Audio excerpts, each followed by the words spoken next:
उत्तर प्रदेश के पंचायती राज और अल्पसंख्यक कल्याण मंत्री ओम प्रकाश राजभर जिस वक्त हमारे साथ हैं। ओम प्रकाश जी, वक्फ बिल को लेकर के काफ़ी दिनों से कई संगठन विरोध कर रहे थे, पर आज लोकसभा में बिल टेबल हो गया है। उम्मीद है पास भी हो जाएगा, फिर उसके बाद कानून भी बन जाएगा। आपके पास चूँकि उत्तर प्रदेश में ये विभाग है, तमाम वक्फ की संपत्तियाँ आपके उसमें हैं, तो ये जो विवाद चल रहा है उस पर क्या लोगों के सुलझाने को लेकर के आप लोगों ने कोई मैसेज देने को लेकर के कुछ ऐसा कर रहे हैं जिससे ये जो विवाद है वो ना हो? और इसको लेकर देखिए, एक जेपीसी की गठन हुआ, पूरे स्टेट में घूम करके सामंजस्य बनाने का प्रयास हुआ। उसमें ज़्यादातर मुस्लिम सांसद उसमें थे। सभी लोगों ने घूम घूम करके अलग अलग प्रदेशों से अलग अलग सुझाव जो मिले सब लोगों ने एकत्र किया। उसके बाद फिर सभी जेपीसी के जितने मेंबर थे सभी लोगों ने सर्वसम्मत से वोटिंग हुई। वोटिंग में बिल पास हुआ। फिर वो स्पीकर के पास गया, लोकसभा में गया, तो लोकसभा में फिर वो उस पर समीक्षा हुई, तो वो बिल सदन पे आज पेश हुआ है उसको पास कराने के लिए। तो उसमें भाई निश्चित है कि जहाँ 50 आदमी हैं तो 10 आदमी तो उसमें पक्ष में नहीं रहेंगे, लेकिन 40 लोग पक्ष में हैं, तो इसका मतलब इस बात का प्रमाण है कि हम लोग जो कर रहे हैं उस काम में हम लोग जो है सफल हैं। और सफलता का रीज़न यही है कि सबकी राय ली गई है। अब लोग माने ना माने अलग बात है कि मान रहे हैं नहीं मान रहे हैं, लेकिन हम लोग जो देख रहे हैं उससे काफ़ी लोग संतुष्ट हैं।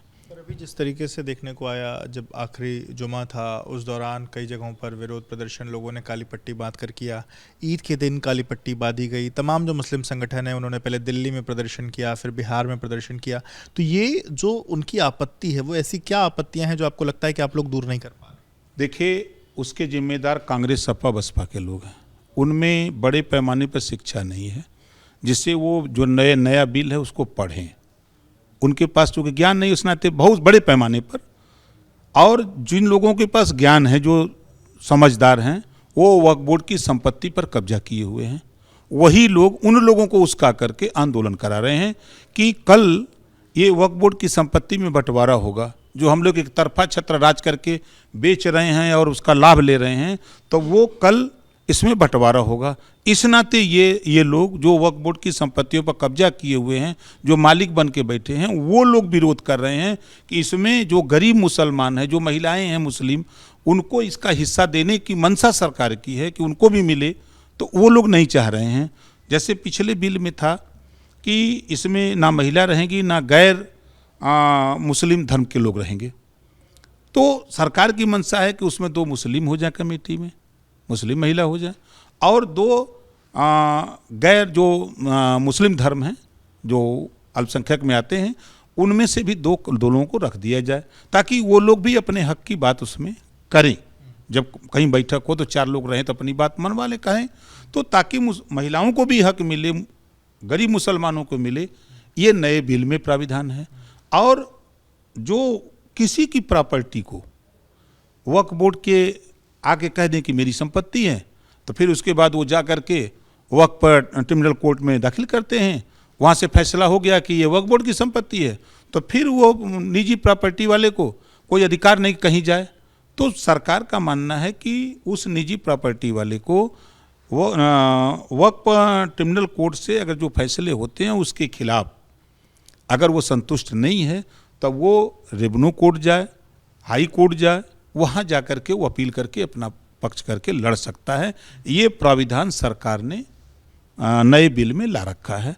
तो जो लोग विरोध कर रहे हैं उनको इसी बात की चिंता है कि जब बंटवारा होगा तो पूरे माल पर कब्जा हमारा कैसे होगा, जो संपत्ति बेच के। जो गरीब मुसलमान हैं उनका भी फ़ायदा हो सकता है, इस कारण बड़े लोग वो फ़ायदा ना मिले उनको, इस कारण विरोध कर रहे हैं। देखिए, 100% जो मजबूत मुसलमान हैं, जो वक्फ बोर्ड की संपत्ति पर कब्जा किए हुए हैं, बेच बिकन रहे हैं, पैसा उससे अर्जित कर रहे हैं, वही लोग विरोध कर रहे हैं कि गरीबों को इसका हक न मिले। असली बात तो यह है। ये जो तमाम मुस्लिम संगठन, उनका ये कहना है कि भले ही लोकसभा और राज्यसभा से ये पास हो जाए, पर वो इसकी लड़ाई आगे भी लड़ेंगे, सुप्रीम कोर्ट तक जाएंगे और वो किसी भी हाल में इस बिल की खिलाफत जो है अपनी जारी रखेंगे। तो कहाँ कोई मना कर रहा है?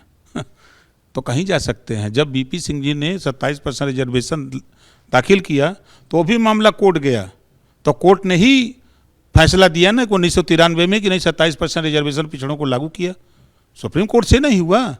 तो जो फैसला हो जाता है लोकसभा राज्यसभा से ना, वो वही फैसला बरकरार रहता है। जैसे अब फैसले हो जाएंगे तो क्या इसको लेकर के उत्तर प्रदेश में या बाकी जगहों पर क्या कोई ऐसा एक्शन देखने को मिलेगा कि जो इस तरीके की चीज़ें हैं जहां पर विवाद है उसको उन चीज़ों से ले करके, और बाकी जो आपने बात कही ना कि गरीबों तक भी चीज़ें जाएं? नहीं, जैसे देखिए हम लोग लखनऊ में हैं इस समय। लखनऊ में जो मृत्यु के बाद ले जाते हैं लोग कब्रिस्तान में दफनाने, अब वहाँ जो मालिक बना है 5-5 लाख मांगते हैं, 3-3 लाख मांगते हैं। अब वही मालिक है, अब वहाँ कमेटी में अब महिलाएं भी हो गई और लोग हो गए, कमज़ोर भी हो गया, तो वो वहाँ रोक लगाया कि नहीं खबरदार, ये नियमावली नहीं है, अगर वो कब्रिस्तान है तो सबके लिए है, आप वहाँ पैसा नहीं ले सकते। उसी तरह वक्फ बोर्ड की ज़मीनों का है, अगर वो गरीब को देना है तो गरीब को देने में आप उससे पैसा नहीं ले सकते। आप जब बैठक होगी तो उसमें प्रस्ताव पास होगा। और रही बात की जो आपने कहा कि बहुत सी ज़मीनों को वक्फ बोर्ड की बता करके लोग कब्जा किए हैं, है दूसरे के नाम से, तो ये तो भाई जब जांच होगी, अब आप कागज़ साक्ष्य अपना साक्ष्य नहीं दे पाएंगे तब तो खाली करना पड़ेगा ना, कागज दिखाना पड़ेगा। बिल्कुल दिखाना पड़ेगा। अरे हम ही जैसे अभी लखनऊ का ही मामला लीजिए, नाले पर रियल इस्टेट वालों ने बना दिया जो है बिल्डिंग, अब बेच दिया, जब सरकार को पता लगा तो खाली करा दिया, गिरवा दिए सब। अच्छा, आपके पास भी जो मुस्लिम संगठन के लोग हैं या वक्फ से जुड़े हुए लोग हैं आपके पास आए और आपसे क्या बातें उन्होंने रखी? हमारे यहाँ कोई आता नहीं है, वो जानते हैं कि वहाँ जाएंगे तो समझा देंगे, लौट जाएंगे। तो वो जो कमज़ोर तो समझ रहा, अभी हमारे यहाँ सुबह से जो मुस्लिम कमज़ोर आए वो कह रहे हैं कि बहुत अच्छा बिल है, ये हम लोगों के हित का है। लेकिन अब वो लोग जो जानते हैं कि हम गलत कर रहे हैं, हम अपने समाज को ही धोखा दे रहे हैं, तो वो लोग तो हमारे यहाँ नहीं आएंगे ना। लेकिन गरीब मुसलमान खुश हैं। हाँ, गरीब मुसलमान खुश है। बिल्कुल, बहुत बहुत शुक्रिया बात करने के लिए। तो आप ओम प्रकाश राजभर जी को सुना, जिनका कहना है कि ये जो बिल पास हो रहा है इससे उन तमाम मुसलमानों को फ़ायदा मिलने वाला है जो गरीब तबके से आते हैं या जिनके हक़ में अभी तक चीज़ें नहीं हुई हैं, और इसका विरोध वही लोग कर रहे हैं जिन्होंने एक तरफा एक क्षेत्र एक तरीके से जो राज है वो वक्फ की ज़मीनों पर किया हुआ है। कैमरामैन प्रेम सिंह के साथ विवेक राय, ABP news Lucknow. For exclusive and insightful videos, subscribe to our new channel ABP Live Premium.